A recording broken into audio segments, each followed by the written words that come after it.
Well, I thought to finish off with today we could just look at another use of a directional coupler, which is actually for SWR measurement of an antenna system.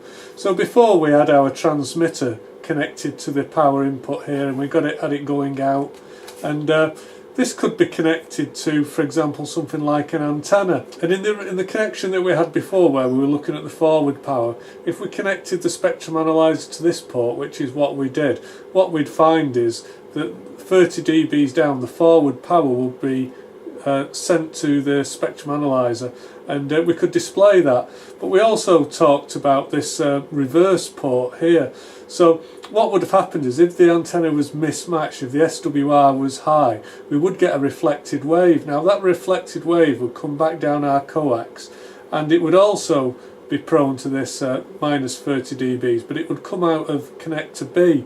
And what we could do is we could plug that output into our spectrum analyzer, and we could use that to work out what the SWR is of our antenna.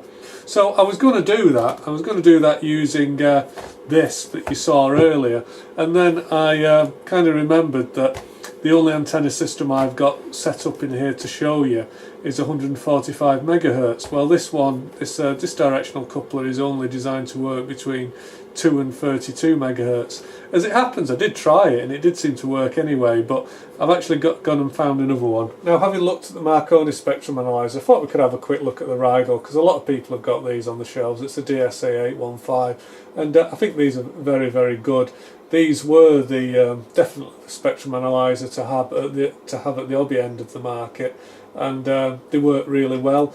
I believe that they've been knocked off the perch now somewhat by the new Siglent units, but I've had this for a few years now, and I've got to admit I've hardly used it. I only ever use this when I need something on site, something portable, which isn't very often. It's very good. It is a good unit. Here's our directional coupler, and it looks a little bit different than the one we had before. Let me just get the one for comparison.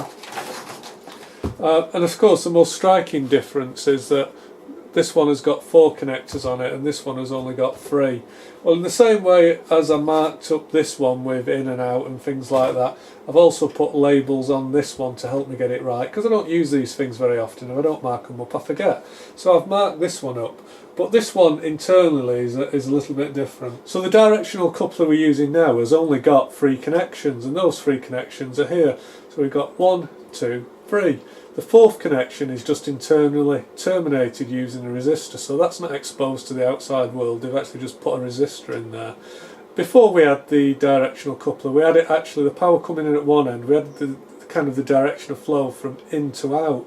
But because we're not interested in forward power for an antenna, we're only interested in reverse power. What I've actually done is I've just turned the main line around, so what was the input port before is now the output, and the out is now the in. So I've just reversed it. So the power is going to come from our spectrum analyzer, it's going to come from the tracking generator, and I've got an inline attenuator here that's around 10 dBm, around 10 dB, and the idea of that attenuator, it's because the antenna, it presents a load of varying impedance when we sweep it, and that isn't always a great idea from regards the tracking generator output. So if you actually just put an attenuator in the output of your tracking generator, it just kind of helps hide it, hides the aerial from your spectrum analyzer, from the tracking generator. So the power is going to come out of there. It's actually going to go into the output. Most of the power is going to go out to our antenna. In a perfect world, no power would get reflected back, because in a perfect world our antenna would be exactly 50 ohms and it would absorb all that power. But it's not a perfect world. A proportion of that power is going to get reflected back. That power is going to get reflected back, and because of the coupler I'm using, the last one I was using had 30 dB attenuation, this has got minus 25, so a small proportion of that reflected power, it's going to come back, and it's going to come out of the coupled port here, and that's wired then to the input of the spectrum analyzer. So we're going to sweep power out, we're going to set the spectrum analyzer to provide a sweep of frequencies starting, I don't know what I've got this set to, I think it's set to about 100 megs, and it's going to sweep to about 200s. At some point this antenna is going to be resonant, so at one point it will absorb all that power, which is the point at which the antenna is resonant, and then at other frequencies it's going to reflect it back, and we're going to be able to plot that and see it on the spectrum analyzer. I keep want to call it a logic analyzer, sorry, I'm an idiot. So here's what it looks like. So we've got the antenna connected here. I'll just show you the antenna. So that's just an antenna, and I think that's a 2-band antenna. I think it does a 2 meters band, and it also does the UHF band. I only really use it for receiving, but it's the only one I've got to play with. So that's what we're going to look at today. And what we're going to be hopefully is finding the resonant point on the 2 meters band, which should be around 145 megs somewhere. So this terminal here is a tracking generator. So we're going to be putting power out of the spectrum analyzer. It's going to come down this coaxial cable and it's going to go into this attenuator here, which is 10 dB. And I think I mentioned that these attenuators here, it's just so that the antenna, which is going to be a varying impedance depending on what frequency we're at, it's just to make the impedance look constant to the spectrum analyzer. And it's not uncommon actually to have an attenuator on each side. They often call them pads in the RF world, and it's quite common to find an attenuator on both the input and the outputs, and that's basically just to make sure that the spectrum analyzer is seeing a constant impedance. So that's what that is. Now this one, it's actually quite a long unit, this attenuator. Let me just unscrew it.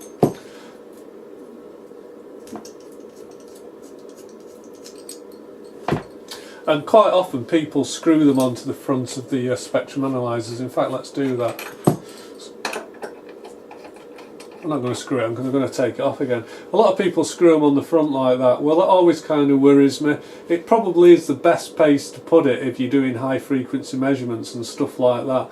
But it worries me because it puts one, these are actually quite heavy, and two, if anything was to fall off my shelf and hit that, it's more than likely it's going to break this connector off the board and maybe off the PCB behind it. So I like to have a little bit of flexibility in the system. Now it's possible that this cable arrangement and the attenuator here won't work at high frequency, but the frequencies that I work at, it's generally fine. So let me actually I'll screw that back end onto there.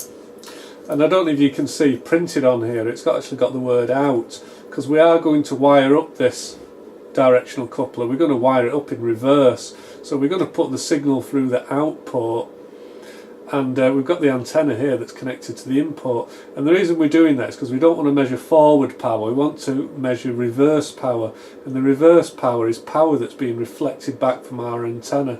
So let me just screw effectively the tracking generator back in.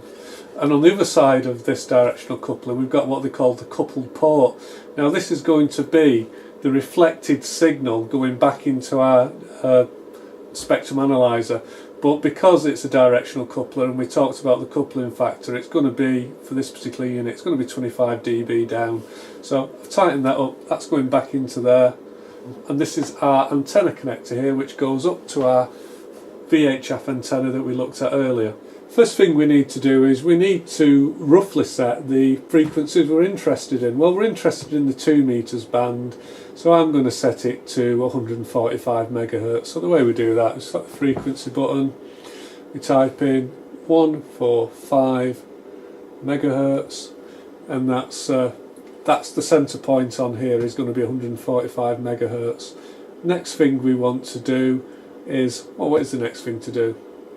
I think we'll actually, I think we might just set the span. Let's set the span to, I don't know actually, maybe 100 megs. The next thing I'm going to do is I'm going to turn on our tracking generator. Again, I've got to remember how to do that. Tracking generator on. Ah, lovely. Hopefully you can see that. So what we've got here is we're transmitting power out, and so this is going to be, what did we set our span to? 100 megahertz, so it's going to be 50 megahertz here, and what's that going to be? 200 megahertz at that side. So we can see that basically at this frequency here, at our start frequency, the antenna is actually reflecting back all the power which is going out to the antenna. It's actually coming back again because it's totally mismatched at this particular frequency. But if we increase the frequency, we see this dip here. Well, what's happening with this dip is that's the point at which the antenna is absorbing all that power. So another way to put that, that's the resonant frequency of the antenna, and that's what we're interested in. And basically it's this dip. What we're looking for is as low a dip as possible. The steeper and the lower the dip we get, the lower our SWR reading is going to be. So that's what we're aiming for. But the great thing about this setup is, rather than messing around with those little SWR meters with a little pointer needle, is we can see, we see a range of frequencies. It's very obvious if you're getting any anomalous readings. If there's something not right with our antenna, you'll see bulges and little spikes and blips all over it. But this is a nice little drop here, so that makes me think it's working nicely. The first thing that we need to do before we actually take the measurement, though, we've got to normalise it. Now, I'm not exactly an expert on normalisation, but what it actually does is, rather than having this reference level down here, which at the moment is about minus 45, minus 50 dB, what it's going to do is, rather than the line being here, it's actually going to move the reference level up to the 0 dB point. But it actually does a little bit more than that. It does some maths, and what it's actually going to do is, if you've got any slight variations here, it's going to take them out. It's probably easier just to show you. Now, what we want is to do the normalisation. We want to be reflecting back 100% of the power before we do the normalisation. So I'm going to do that now, and the way I get it to reflect all the power back is I'm going to undo the antenna. So now all the signal which is coming out of the spectrum analyzer, all that power that's coming out of the tracking generator, it's wanging down here. It wants to come out of this connector here, but because it's not terminated in 50 ohms, it's like hitting a brick wall, and it's bouncing off the brick wall. All that power is coming back into our spectrum analyzer and giving us that reading there. But I'm going to do this step called normalizing now. So what I'm going to do is, and it's different from one spectrum analyzer to the other. I was playing with it on the Marconi, it's totally different on there. Hit the normalize button and we turn that on, and it now says it's normalized, and you can see now that the yellow line has gone up to the 0 point. I can now plug the antenna in, and we're now ready to take our measurement. Okay, so I've brought you in a little bit closer now. We've normalised our display, so everything is referenced to the 0 dB reference here. Basically, at this end of the display where my finger is now 0, that's all the power being reflected back. So pretty much all the power coming from the tracking generator, it's being reflected back from our antenna. So what we actually want is, we're looking for a low reading. So if we sweep and we increase in frequency, we reach a point there where we get a dip. Hopefully you can see we've got that dip on. Replace my big finger with a pokey stick. So we've got that dip there. So what that dip is, that's showing us where the antenna is actually resonant. And I've set up a marker, and it's showing it about 143 megahertz. That's where it says is the minimum dip. And it's also given us a figure here, which is minus 25 point, it's flicking around, I don't know, 25.7 maybe. I'm going to call it something like 25.7. It's up and down, and that's the point there. We get that minimum dip. That's where our antenna is most resonant. Then as we increase in frequency again, we will see that the antenna starts to reflect back most of its power till we get to there where it's reflecting all its power. So this point here, this is where the antenna is resonant, and that's where we want to take our SWR reading. Now these Rigol spectrum analyzers do have some inbuilt software. They will directly measure SWR, and I thought it worked on this unit, but I don't know if there's a software licensing issue. I'm sure it worked when I first switched it on, but when I tried to use it earlier I couldn't get it to work. It was all greyed out, so it could just be me that's doing something wrong here, but certainly I wasn't able to set this up to directly display SWR. But you can set these up to show SWR, especially if you've got the right software license and it's all set up. But one thing I do know is, to actually buy that software license and actually the directional coupler from Rigol, they want to charge you quite a few £100. I think it might be £300 or £400. Whereas this directional coupler here, I bought it for 15 quid on eBay, and that's typically what you can buy them for, 15 quid. So if you want to spend £400, by all means do. I would rather spend £15. And you can still get an SWR reading, but what you need to do is you need a lookup table. So here's my lookup table that I'm going to use. I keep it laminated, I keep it to hand here, and I've also got one of these sheets that's got all the dBm and dB conversions. I'm sure some of you think that I'm all really clever, so no, you don't think I'm clever, you'll know I'm an idiot. But when I talk in dBs and stuff like that and I translate quickly from one to the other, it isn't because I'm doing the maths in my head or I remember them all, it's because I've got this crib sheet and I've got it blue tacked to my bench, so that whenever I need to convert between dBs and stuff like that, I can do it easily. But on the other side of the sheet, I've also downloaded this Amphenol, and it's a VWSR, so SWR, to return loss calculator. So what we've basically there is we've just calculated the return loss, and we've said it's about minus 25 dB. So all we need to do is we just look up the number on here. We just look up minus 25 dB, we look it up, and that's going to give us the VWSR, the SWR. 25.8, yeah, it's floating around. Okay, I'm going to go for that, 25.8, which says I've got an SWR of 1 to 1.1. So, okay, all I can do is use another piece of equipment to check that, so let's have a go. I've just fired up this mini VNA application, which is using this little box here, and what it's actually doing is it's doing a sweep of the antenna system, and it's automatically pinpointing the lowest SWR, and it's putting a marker on it there. So it's saying that the lowest SWR is, it's about 1.09. It's flicking between 1.09 and 1.1, and it's saying that that frequency is at 142.6 megahertz. Now the other thing about this mini VNA box, you're meant to calibrate it when you plug it in, and especially if it's not been used on the computer before, and I did skip that, so it might not be as accurate as it could be, but I'm not going to worry about that. So hopefully that's shown you another bit of test gear. These mini VNAs, I think they're very good if you do a lot with antennas, or building antennas or playing with antennas. These make the whole process so much easier, really good. Now one thing that probably is worth mentioning, we've actually got this set up with a tracking generator, and while the tracking generator is running, I am transmitting power into that antenna up there. So a couple of things, probably keep the tracking generator turned down to the lowest level you can, because as the tracking generator sweeps across, it is actually sweeping across, it's physically transmitting on the antenna. So if you've got this set to the 2 meters band, it's going to be sweeping all the way across the 2 meters band, and anybody local who's trying to use their radio close to you will be getting this RF noise as it sweeps across them. So keep the power on your tracking generator, keep it turned down as low as you can.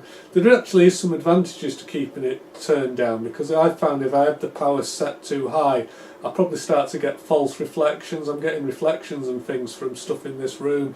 So I've actually found that it actually works better to keep the tracking generator turned down to a minimum. So turn it down as low as you can. When you finish doing the test, turn your tracking generator off, disconnect your antenna, because you don't want to be transmitting. Well, I hope you found some of that interesting or useful. That's been my totally incomplete guide to using directional couplers. They are quite useful. I actually think they're probably most useful for doing things like setting up antennas that I was just doing there, but they will find quite a lot of uses in the RF workshop. Handy bits of kit to have, and they will extend the range of your test gear, what you can do with it, and the best part is that they're really cheap. You can find them very cheap on eBay, maybe. I don't think I've paid more than £15 for them. The other thing about directional couplers, they're actually very easy to make, and I was hoping I would be able to show you one that I'd built, but I must have taken it to work and left it there somewhere, so I couldn't find it today, but I did want to show you that. But maybe in the future we'll actually have a go at building a directional coupler if anybody's interested, because they're actually easy to build. You just need a little toroid, a little ferrite core, a bit of wire, and there's really not much more to it than that. Couple of connectors, very easy to build. Certainly it's easy to build one that's going to have a response up to 30 megahertz anyway, which again, that's probably most interesting to a lot of radio amateurs. The ones that I built do seem to suffer a bit at the higher frequencies, but they still work, so maybe that's something you'd be interested in doing. But I think we've reached a natural conclusion for today, so it's just left to say that'll do. Thanks very much for watching. Hope to see you again soon. Bye bye for now. Bye.